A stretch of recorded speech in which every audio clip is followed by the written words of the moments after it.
What's up, everyone? Welcome back to Locked On Sharks, the premier hockey podcast covering your favorite team in the Bay Area. This should be the last one. Bad audio and badness. I should be getting my computer tomorrow. But today is a momentous occasion. It is May 2nd. The Sharks have finished playing hockey. The NHL is moving into the playoffs, which means Content Boy season. We are here giving you all of the content.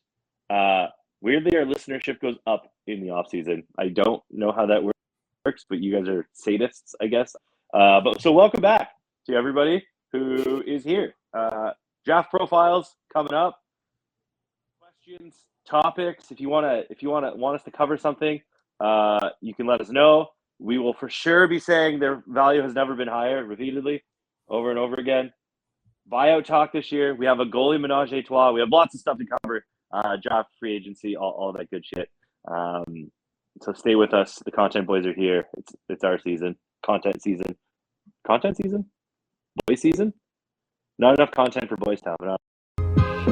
You're Locked On Sharks, your daily podcast on the San Jose Sharks. Part of the Locked On Podcast Network, your team every day.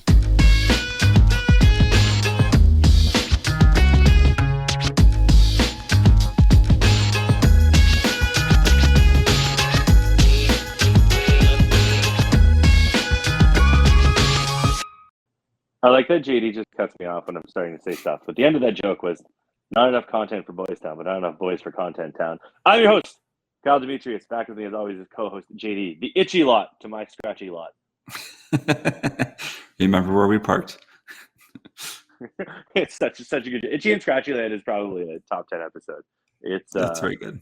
It's so good. March, I'm a political prisoner. How are you a political prisoner? I kicked a big mouse in the butt. Do I have to draw you a diagram?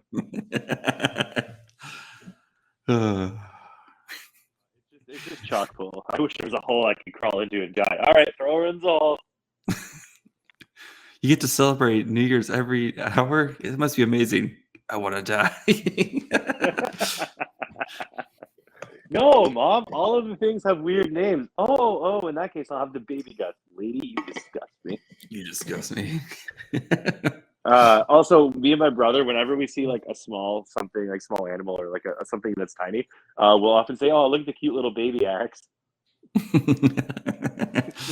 just a great descriptor for something. And then they go to TGI McScratchies, which is just everything in that episode is just absolutely spot on and perfect. It's quite good. But the witch is dead. Made it 82 games, plus some preseason games. Remember last offseason when they did the future prospects tournament or whatever that dumb bullshit was? And I was like, we don't need to cover this. Is the stupidest thing I've ever seen. And then it was our most downloaded episode for like 3 months. No, ever. It's our most downloaded episode ever. It's still the most downloaded episode ever? Yes. How? It passed the Will Scouch, William Eklund episode? Yep, it's our most downloaded episode ever. Oh, you people are sick. Perverts. I tell you. Perverts, all of you. Yeah. All of you. But we're back. Season. We can do whatever we want. We're not beholden to some dumb shark schedule, which means that we'll pretty much be here all the time. Because you know what? I was living life, and I didn't care if the Sharks were playing the Jets on a Thursday, a cold November Thursday. Not for me. That says something about my dedication. Sure. I really hope corporate is listening to this. We haven't got a sick corporate email in a long time. No. Unless you've just been getting them. Yeah. Not emails, but yeah. Yeah. So today, we're kind of going to do not a reset, but now that the season's over, we're just going to let kind of where the Sharks stand and some of the questions that are coming up in the offseason. We're not going to answer them per se. We're just going to kind of set up what the offseason should look like and where the Sharks are now. And I think the easiest place to start for this, I don't know if we should hawk an ad or go do the first question. Do the first question. Let's do the Sharks season. So the Sharks finished poorly. Yeah, the Sharks finished poorly. Where they said that they wanted to compete for a playoff spot. Sick. What's your takeaway from the season? I mean, I know I was discussing this with C last week, is what parts of the season do you consider a success to this year? And I mean, I think there was some successes. I think the goaltending was, they found some answers at goaltending. I know that's going to be one of their questions going forward, is what to do with the goaltending. But, I think you found some questions with goaltending. I think the defense is still a hot mess, and you got a lot of experience for some of the rookies going forward. But I mean, the Sharks, they weren't even close to making the playoffs this year. They were finished a little bit better than last year, but I mean, last year's team was terrible too. So it's like, hooray, I guess. I just, it's hard to look at, I mean, Timo Meier was a success this year. Barabanov was a success. You think Hurdle was good this year, but like, yeah, there's Couture was, you think, he took a step back. You're still trying to find, you still have major question marks in your bottom six, even your mid six. And yeah, it's just, there's a lot of questions for the Sharks roster going into this offseason.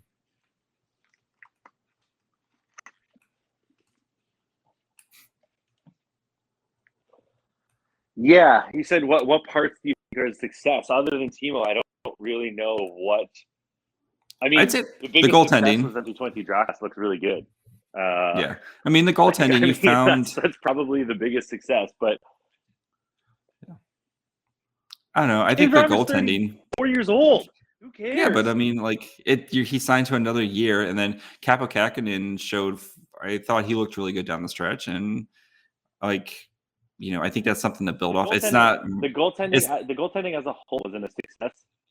Well, compared to what it was with Martin Jones and Melnichuk, and it went from the league's worst to like average goaltending. I think that's a huge success. But only James did. Aiden Hill was bad. Yeah, but Kaapo Kähkönen was good. So there you go. What was that? I don't know if he was good. He also only played like 10 games. He had some stinkers in there.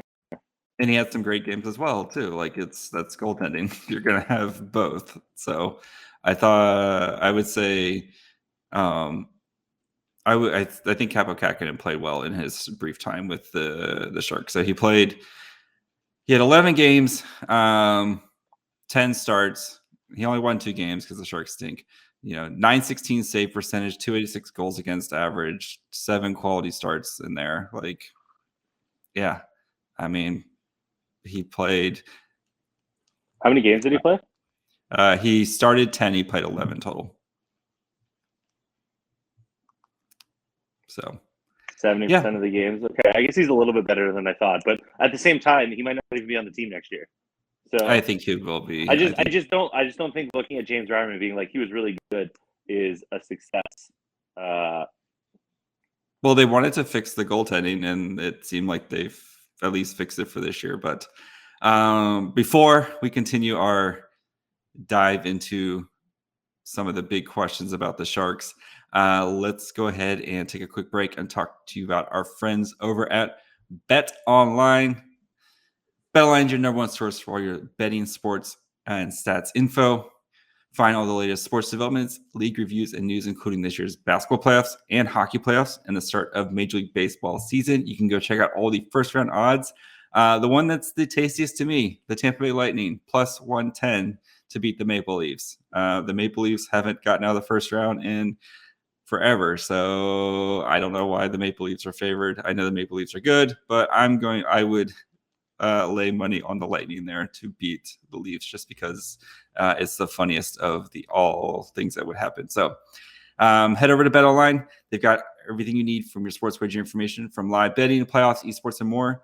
And their website or use your mobile device to learn more about the trends in action. BetOnline, where the game starts. I think the overarching point here is that we picked Timo and the 2020 draft class as successes, and that was it. And then we argued about a 34-year-old goaltender being a success. That's poor, just That's on the whole. Yes.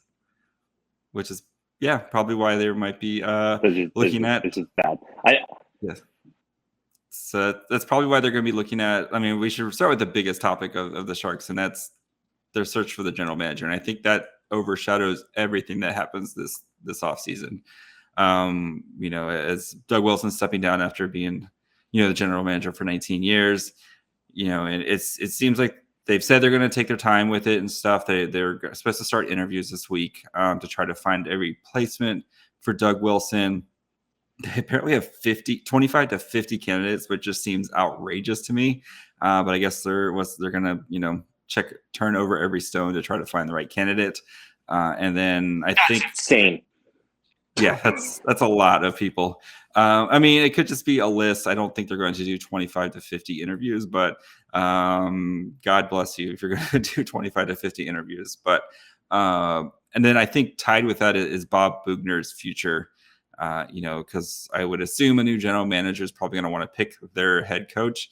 And I'm sure at some point we will debate Bob Boughner's future. But I think those are the two biggest things going into the offseason with the Sharks. Yeah, and importantly, nothing can really be done. Like, none of the other dominoes can fall without a general manager. I know Joe Will has the blessing of people to do things, but I don't think Joe Will, as interim GM, has the blessing to buy out Marc-Édouard Vlasic, or argument's sake trade a Brent Burns, or sign Timo to his big fat extension. I don't think those are the kind of things that they're going to want Joe Will to do as an interim. Joe Will ends up being, that's one thing. As the interim, those kind of things are going to be handled by him right away. So I know that they said that they want a GM in place by the beginning of next season, which is frankly just the dumbest timeline. The GM should be in place by the end of the playoffs. Eliminated teams can make trades and things right now. Do stuff. You can start setting up your next season. So by waiting until after free agency, after draft, you're just kind of staying in stasis. I don't really get that timeline. I don't think it's almost happen. You're wasting honestly, next year. Yeah. Because it's just like, I would honestly just May spend if you want to spend all of May searching for a GM, good. And that way you're heading to the draft, free agency, buyout periods next season with an actual structure in place. But you can't really move on all those other things without having a GM and then ultimately a coach. Now, with the coach, though, when we actually do the Bob Boughner episode, we'll have to look at how many times a GM came in and immediately got rid of the coach, or if they got their 1 year addition. I feel like it happens where the coach stays on for 1 year, and then they're like, well, actually, X, Y, and Z, and they turf them because they want their own guy. Yeah, that makes sense. And I think, too, the timeline of hiring a GM would make sense with Bob Boughner. If the Sharks do wait and they don't get one until, after the draft or free agency or whatever type of time, all the other good coaching candidates are probably going to be snatched up. I mean, Detroit's already fired their coach, so they're looking. I'm not too sure if any. I don't think any other coaches have been let go at this moment. But this is the time of season where coaches get fired after their season reviews, and you don't want to be the last one at the dance with this, and then you're kind of picking from the scraps, and then your coach is trying to put together a coaching staff from scraps, and you're not really putting them in the best place to succeed. So it's better to kind of be early, or if you're going to do it, then you can maybe do it in the during the season or next off season. But yeah, I think the GM is the big question first. So yeah, it has to be done, and then from there, coach, and then honestly, the biggest question I think would be the biggest player question. Do you agree or disagree? The Vlasic buyout, I think so. I mean, because if you look at just kind of a quick right now with the Sharks, so going into next season, they're going to have anywhere from kind of $8 to $10 million of cap space to play with. next year. But so you've got to re-sign Capo Kakinen, I assume, and then your other guys who need contracts, Malash. I'm just going to run through them all. We can debate about their actual, but guys who are up for contracts: Malash, Megna, Ferraro, Dahlin, Gregor, Shimolevsky, Gadovich, or John Leonard, Barabanov. These guys are all due for contracts this year. And then you have the big Timo Meyer, who's going to need a new contract next year. And I assume they don't want to go into the RFA game with him, and they'd probably rather get him done here quickly. So, but before we continue with that, let's go ahead and take a quick break and talk to you guys about our friends over at Built Bar. Summer's coming, and with summer, you're going to need some food on the go if you're going on vacation or something like that. Built Bar are the perfect snack to take with you on your family vacations. Throw them in your bag, throw them in your kids' backpacks. Make sure that everyone has a bar so you're fueled for your summer adventures. The best part about Built Bars, they're healthy and delicious, so no more sacrificing delicious food for health. With Built Bar, you can have both, and it's easy. And all you have to do is go to Built.com and order now. Their Built Bars and Puffs are covered in 100% real chocolate. That means with Built Bar, you can eat healthy and actually enjoy it. If you haven't tried the Puffs yet, you're going to go crazy for the Puffs with delicious flavors like banana cream pie and even churro. We at Locked On Sharks are a 100% pro cream pie podcast, so go check those out. And if that's not enough flavors for you, go check out the mix boxes. They have a bunch of flavors. You can get comes with 12 flavors of bars and puffs. So you can try a little bit of everything to try to find your favorite Built Bar. So go to Built.com, check out all the flavors, and use the promo code LOCK15 to get 15% off your order. Again, use promo code LOCK15 for 15% off at Built.com. So, yeah, I mean, the Sharks have some... Yeah, we're going to have to do a Vlasic episode. Yeah, we're going to do a Vlasic episode and stuff. But, like, the Sharks have some big questions about, what, especially after signing Hertl to an 8-year extension. I mean, there's still the Evander Kane situation. That's going in arbitration right now. That's still a lingering thing for their cap sheet right now. If they settle, or if the judge rules that, or the arbitrator rules that, the Sharks owe him money, et cetera, that's still hanging out there as well. The Sharks must feel very confident that it's not going to worry about it, especially after signing Hertl to, a massive extension. But, they're going to have to look and see how they want to spend their very limited money. And buying out Vlasic could be a way to free up some cap space right now for a team that, again, is just kind of pinching pennies right now and trying to work around the edges, especially if they want to get back to the playoffs. Yeah. There's a lot of player questions that aren't straightforward. It's not like we need to sign this player because we're competing for a cup. It's like we have Reimer, Kakinen, and Hill, the goalie menage a trois, as you said. Which one do you keep? Which one do you trade? That's not like an easy, straightforward question. Barabanov seems to be a good part of this team. But, he wants a contract that's a little bit more than you probably want to pay a 29-year-old or 28-year-old. You have to do it because he's been good for you. That's not a straightforward question. How much do you pay Timo Meyer? That's not a straightforward question because he hasn't really been that good the last few seasons. That wasn't until Evander Kane How left much are you going to give Mario Ferraro? Because I don't think... Yeah, Mario Ferraro had his worst year as a pro. I don't think Mario Ferraro should be paid...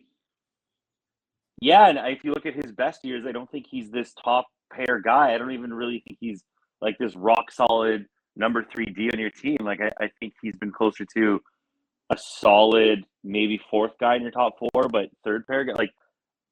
I know he's great in the locker room and he's future captain material and stuff like that, but you gotta pay them for what they do on the ice as well. And that's not a straightforward question, especially because Wilson's gone. Who is Mr. I'm going to grind the RFAs into dust and you will sign my contract. We don't know how the new GM is going to go. So a lot of the player questions are not straightforward, which makes this season a lot more complicated. It's not just sign this guy, we're good. Trade for somebody. It's very tricky, and especially with the buyouts as well. The Vlasic buyout is just looming large over top of the whole offseason. Yeah, and then the other big thing too is how you're going to have this 2020 class start to, play with the CUDA and stuff like that, which ones of these guys are going to be, potential impact guys for the Sharks soon? And how do you balance that, play the old guys / play these guys who are going to be part of your future core type guys? And, and Bob had to play a lot of rookies this year, but you and I both felt that he probably could have done a little bit more to help with their development. I think Ryan Merkley's still a big question mark. Is he still a potential top defensive pairing? And after this season, I'm, a little bit, I'm kind of off that because it's just he hasn't been able to produce. But is that one of those situations where, is it Bob? Is the situation, or is it maybe just Merkley isn't the guy we thought Merkley is, type of thing? So, yes, a lot of questions that need answers. But guess what? We have all summer long to figure them out. Before we go, is this the most important offseason in Sharks history? This offseason is going to tell a lot about the Sharks going forward. So I'm going to say yes. Don't cop out. I've just said yes. So, because if the new general manager, if the Sharks really, really want to try to make the playoffs, et cetera, next year, and that seems to be what they want to do, they have a lot of work to do that, to make that path to the playoffs. And there's a lot of, like we just said, there's a lot of questions that need to be answered. And if you screw this up and trade the wrong guy or buy out the wrong person or don't re-sign the right person, you could be continuing to just keep the Sharks in this rut that they've been in the past couple of years with really no kind of future ahead. And as much as we both agree, Eklund and Bordelot and those guys are going to be amazing, still those guys, they can only do so much. And we see good teams like the Panthers and the Avs and stuff like that, where there's they have 4 lines that can all compete, and the Sharks have like 1.5 lines right now that can fully do stuff. So yeah, I think some old person is going to jump on here and be like, well, actually in 1991 the GM Bob Boughner was like, okay, cool. I definitely think it's probably the most important offseason the Sharks have definitely faced since like the first year they were around. Mm-hmm. Just that it's literally setting up their entire. The Sharks can go one of two ways here. They're either going to sink into the basement and hopefully try to avoid the Buffalo, Arizona, Ottawa game plan, or the new GM is going to take them into a new era of Sharks hockey. And what that era of Sharks hockey is. We're used to the Wilson overlords doing their thing. So it's just going to be completely, as much as they say that they want to keep the Sharks identity and so on and so forth, it's going to be different because GMs are just going to operate differently. So I think this is the next short term. This is the next 3 to 5 years, but really, if this doesn't work out, then we're doing this again in 3, 4, 5 years. Then we're starting over again. Like, this is the next 10, 12, 14, 15 years of the Sharks. And I think if you would have looked at the Sharks a few years ago, I think by 2020, 2035, they would have liked to have won a cup. So it's they've got to make the right move. And I think 50 candidates for the GM search is probably a little too much, but I'd rather them do 50 than 5. Yeah. In this scenario, but yeah. Yep. Kyle, give us your Kraken stadium review in a couple minutes. This is based just on the stadium. The team sucks. The fans. So the arena, the fans are odd. They seem to have a lot of camaraderie, but they also didn't interact with Sharks fans until the very end when this person in front of us turned around and started chirping us on the empty net goal, which was unreal at that point. They should have been doing that the whole time, but they never talked to us.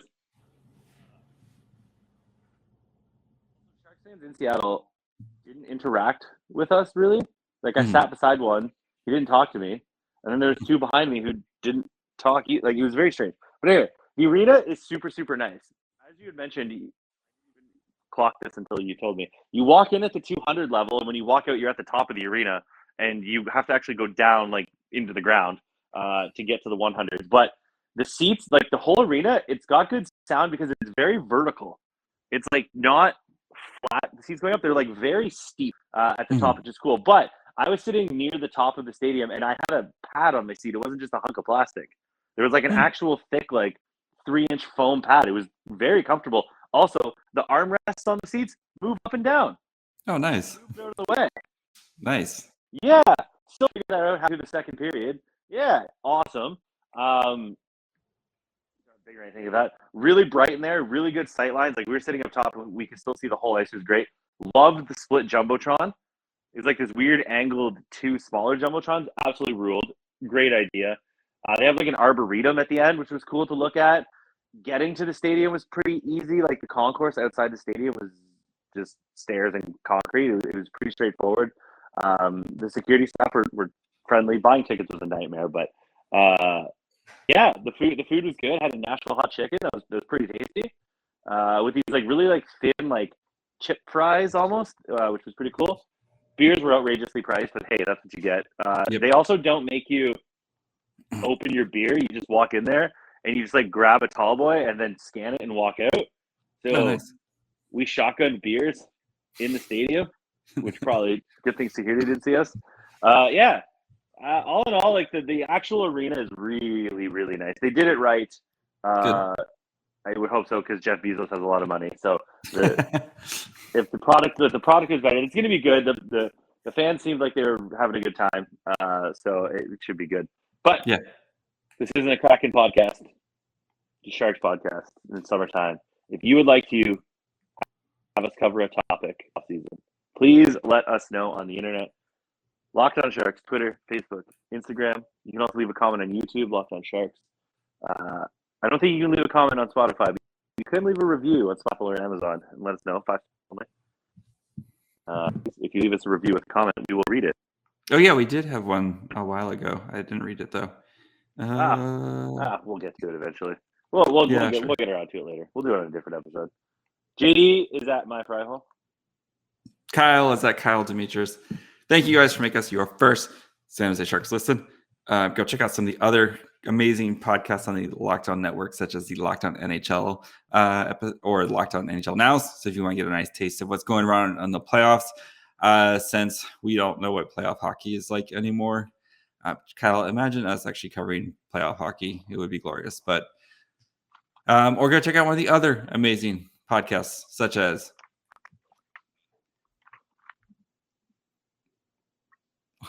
Locked On Kyle Drinking Water.